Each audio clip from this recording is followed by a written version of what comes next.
يا جماعه عاملين ايه؟ اتمنى انكم تكونوا يا رب بخير.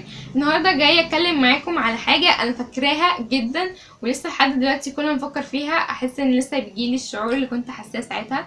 يعني اول يوم جامعه ده بالنسبه لي كان، يعني كنت مبسوطه اني رحت لمرحله جديده، بس في نفس الوقت كنت متوتره جدا عشان كان المكان جديد وكل حاجه كان بالنسبه لي جديده، غير ان اصحابي كانوا في جامعات تاني وفي اماكن تاني، فانا كنت لوحدي. عشان كده قررت اشارك معاكم النهارده الفيديو ده واقول لكم كل نصايحي كنت اتمنى ان حد يقولها لي ساعتها، والفيديو ده هيبقى زي دليل صغير للطلاب اللي لسه داخلين الجامعه ان شاء الله. هساعدكم فيه بقى ازاي تبداوا صح وكل الكلام الحلو ده، فبلاش نرغي كتير ويلا بينا نبدا. واتمنى لكم ان شاء الله عام سعيد، وان شاء الله تكون فتره كويسه جدا من حياتكم، فيلا بينا.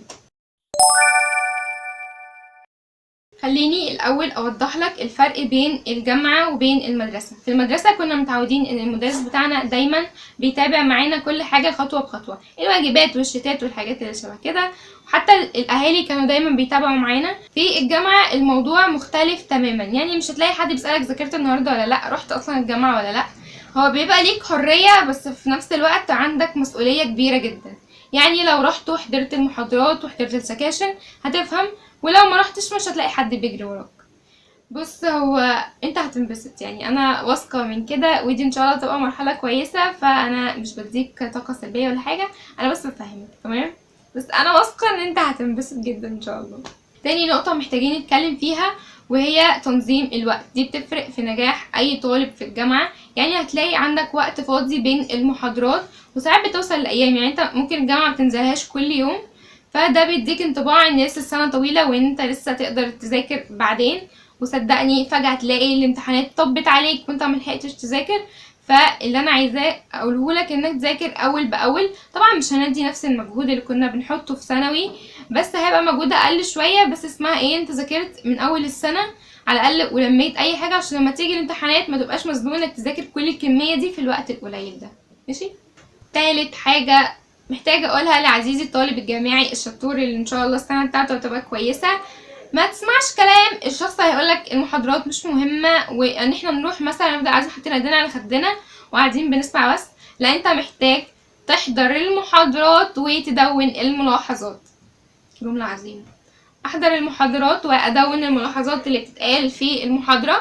يعني انت لما تروح تحضر المحاضره هتاخد المعلومه بشكل مباشر، وكمان هتبقى في اسئله وامثله كتير بتتقال مش تبقى موجوده في كتاب وانت محتاج تكتبها، وده هيوفر عليك كتير جدا جدا قبل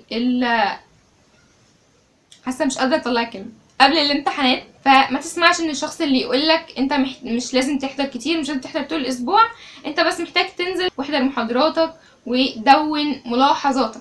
هكلمك دلوقتي بقى على أهمية المصادر الخارجية في فترة الجامعة. يعني ساعات بيبقى في الجامعة مش كفاية شرح الدكتور بتاعك بس، لأن ساعات مثلا بتبقى في حاجة وقعت منك، حاجات انت مش فاهمها أو حتى ما فهمتهاش من الشرح اللي اتقال، فبتبقى محتاج ان انت تدور عليها تاني بره. انت بقى ليك الحرية الاختيار تدور على ده في كتاب، في فيديو، في مقالة، براحتك. بس اهم حاجه ما تسيبش نفسك مش فاهم. يعني اول ما تلاقي نفسك مش فاهم حاول تسال حد من صحابك، او حتى ممكن تسال الدكتور بتاعك بعد ما تخلصوا المحاضره: انا مش فاهم الجزئيه دي. او تقدر تستخدم اعظم اداه تعليميه في العالم بالنسبه لي وهو يوتيوب، او ممكن تستخدم انترنت عامه في اي حاجه في اي حته، ممكن تلاقي اي حاجه انت عايز تتعلمها او اي حاجه انت مش فاهمها. مهم جدا في الجامعه انك تكون علاقات صحيه، بمعنى ان الصحاب اللي هتقابلهم في الجامعة احتمال يقعدوا معاك بقية عمرك كله. عشان كده لازم تختار الصاحب اللي يشجعك واللي يدعمك دايما ويقف جنبك ويقولك يلا نذاكر، يلا روح المحاضرة، مش الشخص السلبي اللي دايما يقولك لا يا باشا ما نذاكرش دلوقتي، طب استنى نلمهم قبل الامتحان. كل الكلام ده بلاش. فلازم دايما تختار الصحبة اللي تدعمك وتشجعك وتخليك شخص احسن. كمان الجامعة بتبقى فرصة عظيمة انك تطلع برا دايرة الكلية بتاعتك. يعني ممكن تجرب الأنشطة الطلابية، ممكن تجرب النوادي أو تجرب الندوات. جرب تعمل أي حاجة، أي حاجة تلاقيها في الجامعة فيها فرصة تعمل حاجة غير إنك مثلا تذاكر وكده. خليك دايس فيها وجرب. صدقني العلاقات اللي هتعملها في الفترة دي هتبقى مهمة جدا بالنسبة لك، وممكن تبقى فرصة ليك إن شاء الله في حاجة بعد الجامعة.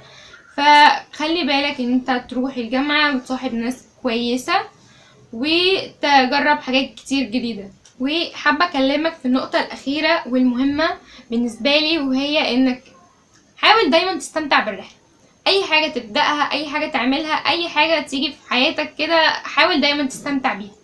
يمكن في لحد دلوقتي ناس زعلانة او متضايقة ان هي مدخلتش الكلية اللي هي عايزاها. انا احب اقولك ان خلاص انت اخدت وقت الزعل ده وخلاص عديناه.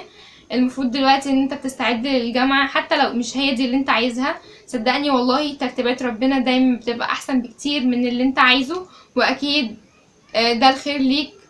فقولي الحمد لله ويلا كده فوق وصحصح واستعد وهات حاجاتك الجديدة وظبط الدنيا، علشان ان شاء الله السنة دي هتبقى سنة كويسة عليك، وان شاء الله تبقى الكلية دي هي الكلية اللي مناسبة ليك. فعايزة اقولك استمتع بالرحلة. فيعني انت رايح الجامعة واسمك طالب جامعي وكده، فخليك فخور بده.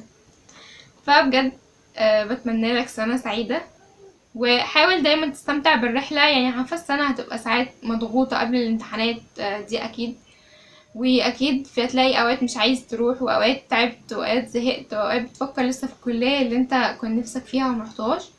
بس صدقني لازم تستمتع بكل حاجة، لأن دي في الأول وفي الآخر حياتك، ولازم تستمتع بكل لحظة وبكل ثانية فيها. فأتمنى لك سنة سعيدة، وعايزاك تكتب لي بقى في الكومنتات ايه أكتر حاجة متحمس ليها في الجامعة، وانا بجد هقعد اقرا كل حاجه انتوا هتكتبوها. وانا بالنسبه لي عايزه انزل متحمسه جدا للجامعه، علشان عايزه انزل اصور هناك كتير، وهنقعد نرغي بقى في حاجات كتير جدا سوا. فخليكم دايما متابعين زيومي، وعندي على الانستجرام يا جماعه بننزل حاجات كتير حلوه. فيلا باي.